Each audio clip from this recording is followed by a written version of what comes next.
আলহামদুলিল্লাহি রাব্বিল আলামিন। আসসালামু আলাইকুম ওয়া রাহমাতুল্লাহি ওয়া বারাকাতুহু। আশা করি যে যেখানে আছেন ভালো আছেন, সুস্থ আছেন এবং ইসলামকে অনেক সুন্দরভাবে এগিয়ে নিয়ে যাচ্ছেন। এটাই মুসলিম হিসাবে আমাদের প্রত্যাশা। আমাদের আশা থাকা উচিত যে মুসলিম হিসাবে অবশ্যই আমরা যেন ইসলামের পথে থাকি। ইসলামের যে বিধিবিধান আছে, কোরআন এবং হাদিস অর্থাৎ কোরআন এবং সুন্নাহ, এই দুই জিনিসটাকে আঁকড়ে ধরে আমরা যেন আমাদের প্রতিদিনকার জীবন অতিবাহিত করতে পারি। তাহলেই আমাদের জীবন সার্থকতা পূর্ণ হবে। তাহলে তা না হলে আমরা ব্যর্থতায় পর্যবেসিত হব। ইসলাম একটা শান্তির ধর্ম। এখানে টাকার কোনো কোশ্চেন নেই। বর্তমান বিশ্বে যেভাবে শুরু হয়ে গিয়েছে, অর্থাৎ টাকাকে প্রাধান্য দিচ্ছে, মানুষ টাকার পূজারী হয়ে গেছে। যেখানে আমাদের দরকার ছিল যে আল্লাহকে ভালোবাসা, অর্থাৎ যে সৃষ্টিকর্তা আমাকে সৃষ্টি করেছেন তার কৃতজ্ঞতা স্বীকার করে তার সেই কৃতজ্ঞতা অনুযায়ী আমাদেরকে আমল এবং আখলাক তৈরি করার উচিত ছিল। সেইটার পথ থেকে ছিটকে গিয়ে আমরা যেটা করছি সেটা হলো আল্লাহর নাফরমানি করছি এবং বান্দার চামচামি শুরু করে দিয়েছি। অর্থাৎ টাকার লোভ আমাদেরকে নষ্ট করে দিচ্ছে, আমাদের যে বিধানের পথ থেকে সরিয়ে নিয়ে যাচ্ছে। এটা দাজ্জাল যে পৃথিবীতে আগমন ঘটাবে, অর্থাৎ আগমন যে ঘটবে তার পূর্ব মুহূর্তে মুসলিমদের যে অবস্থা হবে, ভঙ্গুর দশা হবে, এটাই তার লক্ষণ। এজন্যই আমরা অনেক বেশি চামচামি শুরু করে দিয়েছি মানুষের, অর্থাৎ নিজের আখলাককে ভুলে মুমিন মুত্তাকিনের পথকে ভুলে মুমিন মুত্তাকিনের পথটাকে ছেড়ে দিয়ে আমরা নিজেকে বিলিয়ে দিচ্ছি চামচামির পথ বেছে নিয়ে। অর্থাৎ আল্লাহর পথ ছেড়ে দিয়ে আমরা মুমিনের পথকে ছেড়ে দিয়ে আমরা ইহুদি এবং নাসারা তারা যে কালচারে তারা আছে সেই কালচারকে আমরা গ্রহণ করছি এবং নিজের যে কালচার আছে সেই কালচারকে আমরা ভুলে যাচ্ছি। টাকাকে প্রাধান্য দিচ্ছি, অর্থাৎ দাজ্জালের যে প্রধান বৈশিষ্ট্য হবে যে সম্পদকে অনেক বেশি গুরুত্ব দেওয়া এবং আল্লাহর পথ থেকে মানুষকে সরিয়ে আনা। এই জিনিসটাই দাজ্জাল আগমনের আগে ঘটতে থাকবে, ক্রমান্বয়ে বাড়তে থাকবে।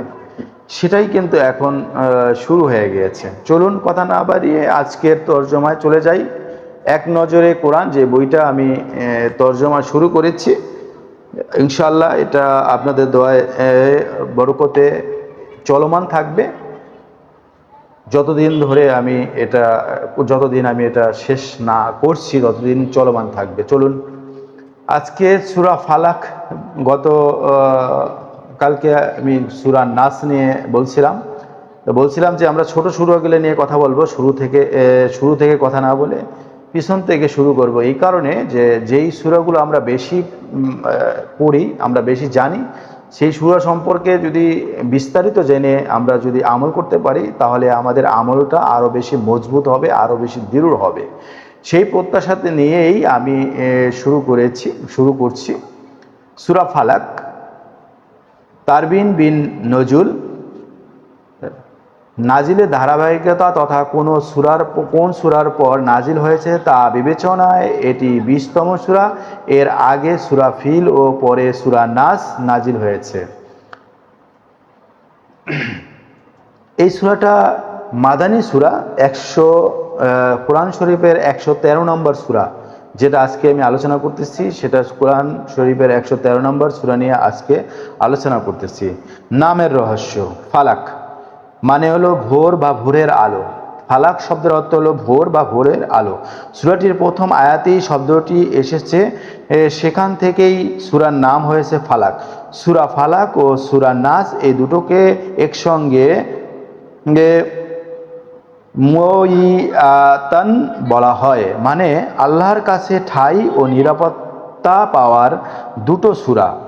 ইমাম বাইহাকি তার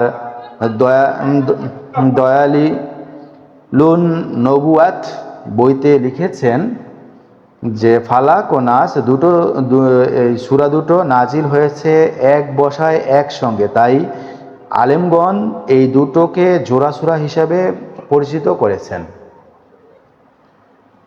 মেজর থিম, এই সূরাতেও সেইমভাবেই তিনটা পার্ট নিয়ে কথা বলা হয়েছে। ভোরের রবের কাছে আশ্রয় চাওয়া, 2 নম্বরে সকল অনিষ্ট থেকে তার কাছেই আশ্রয় চাইতে হবে, 3 নম্বরে রাতের অকল্যাণ থেকেও চাইতে হবে নিরাপত্তা। দুটো প্রথম অংশে বলা হয়েছে যে ভোরের রবের কাছে আশ্রয় যেতে, 2 নম্বর যে মেজর থিম সেটা হলো যে সকল অনিষ্ট থেকে তার কাছেই আশ্রয় চাইতে হবে। 3 নম্বরে হলো যেটা যে 3 নম্বর যে থিমটা সেটা হলো যে অবশ্যই কি করতে হবে, 3 নম্বর থিমটা হলো রাতের অকল্যাণ থেকেও চাইতে হবে নিরাপত্তা। এই 3টি বিষয় নিয়ে এখানে কথা বলা হয়েছে। গতিপথ, ভোরের রবের কাছে আশ্রয় প্রার্থনা। ভোর যেমন রাতের আধার দূর করে নতুন এক দিনকে হাজির করে, ঠিক তেমনি আল্লাহ তাআলা বান্দার সকল বিপদ আপদ দূর করে তাকে নতুন জীবনে প্রবেশ করাবেন, তাই আশ্রয় খুঁজতে হবে তারই কাছে। সৃষ্টির অনিষ্টের ব্যাপারে আশ্রয় প্রার্থনা, আল্লাহ সৃষ্টির মাধ্যমে মানুষ, জিন, অন্য সকল প্রাণী, প্রাকৃতিক বিপর্যয় বা অজানা যে কোনো বিষয় থাকতে পারে, এই সকল কিছুর অনিষ্ট থেকে রক্ষা পেতে আল্লাহর কাছে সাহায্য চেতে হবে। রাতের অনিষ্ট থেকে আশ্রয় প্রার্থনা, অজানা যত শঙ্কা তার বেশিরভাগই জেগে ওঠে রাতে, তাই এই রাতের অনিষ্টতা থেকে আল্লাহর সাহায্য চাইতে হবে। জাদু ও হিংসার অনিষ্ট থেকে আশ্রয় প্রার্থনা, জাদু ও হিংসাকারীদের হিংসাও ব্যাপক নেতিবাচক প্রভাব পড়ে মানুষের জীবনে, তাই সূরার শেষে এইসব বিষয় থেকে আল্লাহর কাছে সাহায্য চাওয়ার নির্দেশ দেওয়া হয়েছে। কেস অফ হিস্টোরি, এটা কেস অফ হিস্টোরি, অর্থাৎ এটা যদি আমি কেস অফ হিস্টোরি পড়ি তাহলে সূরা ফালাকে কি বলছে, গোটা সূরাটাই কোন কোন বিষয়ে আল্লাহর কাছে আশ্রয় চাইতে হবে আল্লাহ তাআলা তা শিখিয়েছেন। কোরআন আমাদেরকে এখানে জাদুকর ও হিংসুকদের চক্রান্ত থেকে আল্লাহর কাছে আশ্রয় চাইতে বলেছেন, কারণ এগুলো মানুষের জীবনকে ছারখার করে দেয়। কিন্তু আমাদের মাঝে কেউ কেউ বলেন জাদু ও বদনজর বলে কিছু নেই। এভাবে তারা কোরআন দ্বারা প্রমাণিত একটা বিষয়কে অস্বীকার করে বসে। তাই এই জাদুর প্রভাবেই আল্লাহর রাসূল সাল্লাল্লাহু আলাইহি সাল্লাম একবার ভীষণ অসুস্থ হয়ে পড়েছিলেন। যদিও আল্লাহর ইচ্ছা ছাড়া কারো উপকার বা ক্ষতি কোনোটাই হয় না, তবে আল্লাহর পক্ষ থেকে এটি ছিল একটি পরীক্ষা। এখন জাদুগ্রস্ত হলো কবিরাজের কাছে দৌড়ানো যাবে না, বরং আল্লাহর রাসূল সাল্লাল্লাহু আলাইহি সাল্লাম আমাদেরকে যা শিখিয়ে দিয়েছেন তাই করতে হবে। অর্থাৎ আল্লাহ এবং রাসূলের মাধ্যমে আল্লাহ তাআলা আমাদেরকে শিখিয়েছেন সূরা ইখলাস, সূরা ফাতিহা, সূরা নাস। এটা পড়ে যদি কেউ ফু দেয় পুরো শরীরে, তাহলে আমাদের শরীরের যত ভাবেই জাদুটনা করুক না কেন সেটা থাকে না, সেটা কিন্তু কেটে যায়। রিফ্লেকশন অর্থাৎ তাতাব্বর, এই সূরা 3 নং আয়াতে আল্লাহ তাআলা আমি আশ্রয় চাই অন্ধকারের অনিষ্ট হতে যখন তা ছেয়ে যায়। এত কিছু থাকতে অন্ধকার থেকে আশ্রয় চাওয়ার কারণ কি? এর কারণ হলো রাত একটি বিশেষ সময়, ভালো লোকেরা এ সময় তাহাজ্জুদের মতো ইবাদতে মশগুল থাকে। আবার খারাপ লোকেরা নিরিবিলি এই সময়ে অপরাধে লিপ্ত হয়। অধিকাংশ খুন খারাপি তখনই ঘটে, চোর ডাকাতও তখনই লুটতরাজ চালাতে বেরিয়ে পড়ে। যারা আল্লাহ তাআলা যারা রাসূলুল্লাহ সাল্লাল্লাহু আলাইহি ওয়াসাল্লামকে হত্যার চেষ্টা করেছিলেন তারাও বেছে নিয়েছিলেন রাতের আধার। তাই আল্লাহর কাছে অন্ধকারের অনিষ্ট থেকে আশ্রয় চাইতে হবে, আর রাতের বেলায় ডিজিটাল ডিভাইসের ফাঁদে না পড়তে নিজেদের সতর্ক থাকতে হবে।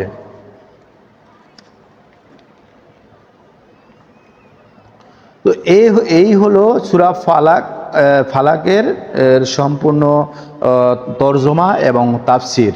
আশা করি সবাই বুঝতে পেরেছেন এবং সবাই এর থেকে উপকৃত হতে পারবেন। আর এর যে ফজিলত সম্পর্কে যদি একটু বলি, ফজিলত এবং শানে নজুল সম্পর্কে একটু বলি। শানে নজুল হাদিসে সূরা ফালাক ও সূরা নাস নাজিলের একটি প্রেক্ষাপট পাওয়া যায়।